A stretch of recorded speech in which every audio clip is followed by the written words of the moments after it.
Hi everyone, my name is Elena Denisova from City University of London, and today I'm going to talk about power-ups in digital games, the rewarding effect of phantom game elements on player experience. Playing video games is usually a rewarding experience, and part of this experience usually comes from the player's performance in the game. One's performance in the game is not only influenced by their abilities as a player, for example, their dexterity, problem-solving, or decision-making skills, but also through in-game parameters which include characters' health and power, the strength and abilities of enemies, and the availability of special items. Some video games offer in-game rewards in the form of items that give players extra abilities or modify their current skills for a short period of time, and these rewards are known as power-ups. So power-ups are linked directly to the gameplay. They allow the players to experience increased capabilities as their characters gain additional powers, for example, more powerful attacks, helping the player to get out of a difficult section within the game, or make the character invincible for a brief period of time. Usually players find power-ups replaced or randomly spawned around the game world, or occasionally power-ups can be dropped by the defeated enemies. And once the power-up is picked up, its effects usually last for a specified period of time. For example, the effect can disappear after a certain number of uses or last until the player is hit or killed. Video games offer different types of power-ups, which can modify different in-game parameters. Offensive abilities allow the player to pick up a new weapon, increase the player's attack power, or conversely make the enemies more vulnerable. For example, in Pac-Man, pellets allow the Pac-Man to attack ghosts. Defensive abilities help the player to safeguard the character by surrounding them with a shield that deflects or absorbs damage and provides invincibility to the character for a short period of time. For example, in Sonic franchise, there are a number of shields that deflect damage to the player and therefore get destroyed in the process. Evasive abilities, as the name suggests, allows the player to avoid enemies. For example, in Fallout, the Stealth Boy item allows the player to become invisible and avoid being spotted by the enemies. And finally, power-up stats are linked to the player's stats, usually modify health and life reserves. They can regenerate lost health, temporarily increase health capacity, or add an extra life. And these are commonly found in RPGs in the form of potions. For example, in the Legend of Zelda games, Link can restore some of his health by drinking a potion. So power-ups have the persuasive abilities to boost a player's performance, and however, it's also possible that the player can improve their performance in the game without actually interacting or experiencing the features that's supposed to alter their performance. So what do we mean by that? Well, players have the ability to boost their performance or improve their experience through their own skills and expectations. And this phenomenon we refer to here as the placebo effect. It's the same term as being used in medical and well-being contexts. So in the context of power-ups, we would expect that some of the experience that players have when picking up these items would come from the effects of these items, and also some of the experience would be due to players' expectations of positive things happening as they anticipate power-ups to alter gameplay. So in this research, we have looked at power-ups from these 2 points of view and asked the following questions. To what extent is the positive experience of players shaped by the newly acquired temporary abilities, and to what extent do they feel rewarded as a result of collecting a power-up? So to our knowledge, these questions have not yet been empirically tested. So the first objective of our research was to explore the effect of power-ups on play experience and performance, and based on the literature that we reviewed, we proposed the following hypothesis. Power-ups would increase players' immersion or increase their experience of autonomy and competence and allow to improve their performance in the game. So the second and the third hypotheses are based on the self-determination theory, and according to it, competence is linked to one's performance, which means that the players might experience, the experience might be directly linked to the presence of power-ups. Similarly, autonomy is influenced by the player's experience of choice in the game, which is exactly what power-ups offer. Finally, immersion is influenced both by physical attributes of a video game as well as the player's expectations and perception of the game. So if we wish to test the effect of power-ups on player experience, we must also measure immersion. And in addition to these three experiences, we also know that in-game rewards could potentially lead to better performance, and because power-ups are a type of in-game rewards, we would expect that players who experience power-ups would perform better than the players who play the same game without them. And finally, our second objective was to explore whether the effect of power-ups on player experience and performance is affected by the player's expectations of this feature, having a positive effect on the experience, or whether the experience is entirely dependent on the implemented mechanics. We therefore propose two more hypotheses, which states that the experience and performance of players will be better when playing with real power-ups than when playing with placebo power-ups. So to test these hypotheses, we conducted an experimental study using some of the most commonly found power-ups in video games. The study was a between-subject design, with power-ups being the experimental manipulation in the game. Overall, there were three groups of participants: one group of players playing the base game, the second one playing the game with power-ups, and the third one was playing power-ups, but they only appeared visually and were not actually implemented.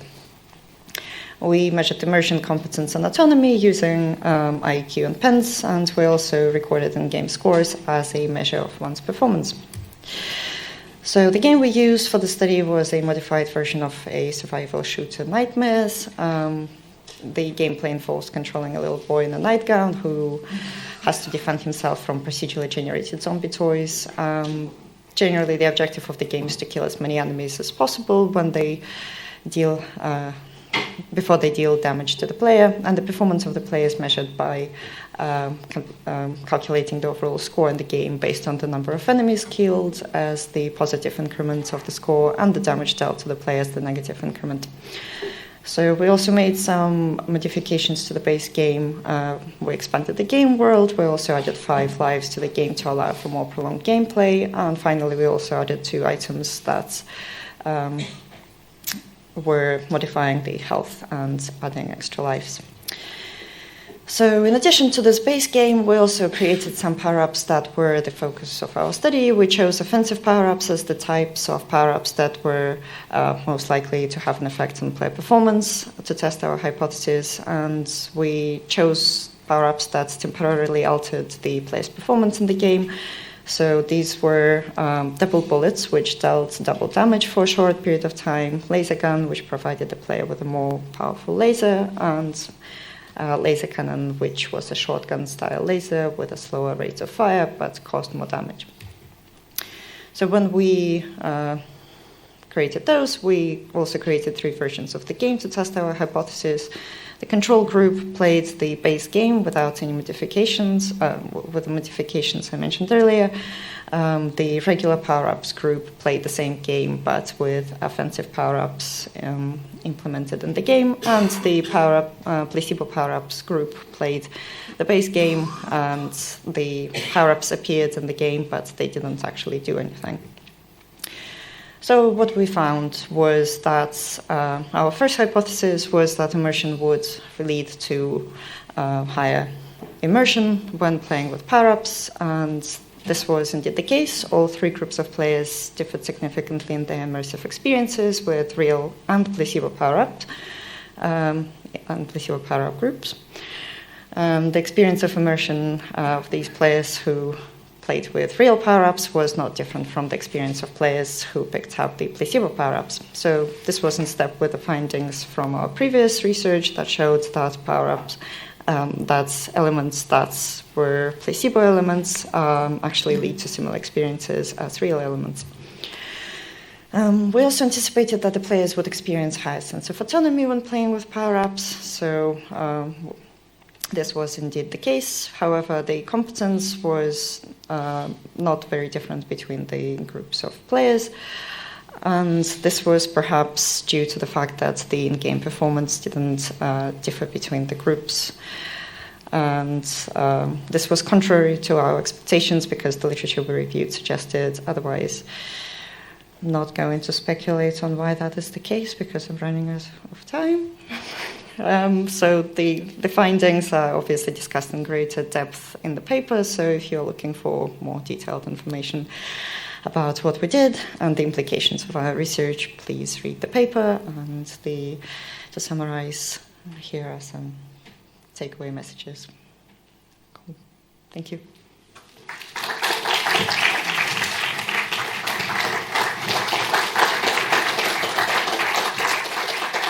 Thank you very much for your great talk. Thank you. Yeah, is there some questions? Yes? Perfect. Catherine Gerling, KU Leuven, thanks for your talk. Would you still expect the same effects in a commercial grade game with a higher level of feedback fidelity? I don't know. Good question, thank you. I would like to try that. Yes. Great question. Also, great talk. Thank you very much. Ansgar Deffing, Electronic Arts. So I think power-ups are already a staple in game design, and I don't think any development team would ask themselves, should we implement this, as most of them already do. So what would be your recommendation to a design team, since the question is not should we implement this, so how does this inform design beyond the obvious answer? Well, I'm not a game designer, so I wouldn't necessarily give anybody any advice on that, but I think the reason why we did this study was we wanted to have a look at how, if you're testing the game, so for example, in some cases you might not need to implement the feature for it to be tested. So if you wanted to see how the players would react to power-ups that, for example, you're still working on the functionality, but you might be able to try running the experiment without the functionality fully being there. I don't know, it's a speculation, so great, like thanks. Everything.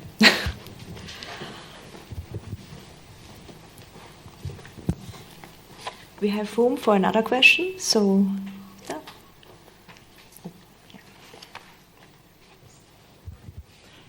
Vero van den Abele, KU Leuven. Since we now have time for a bit of speculation, I was wondering, would you think, because you had a very nice taxonomy or themes of power-ups, do you think it would make a difference if you would compare offensive versus defensive power-ups with respect to your findings? Could you speculate on that? Usually I think the defensive power-ups sometimes are related to the offensive ones. So if you're like, for example, the offensive ones would modify the gun, which means that the player has more power when attacking the enemies, but then at the same time you can have a defensive power-up. I mean, they vary in their functionality, so some of them would be related to that. And I guess you would expect that similar effect, but without, doing any more studies, I can't speculate. Yeah, future work. Future work. Yes. Okay, thank you.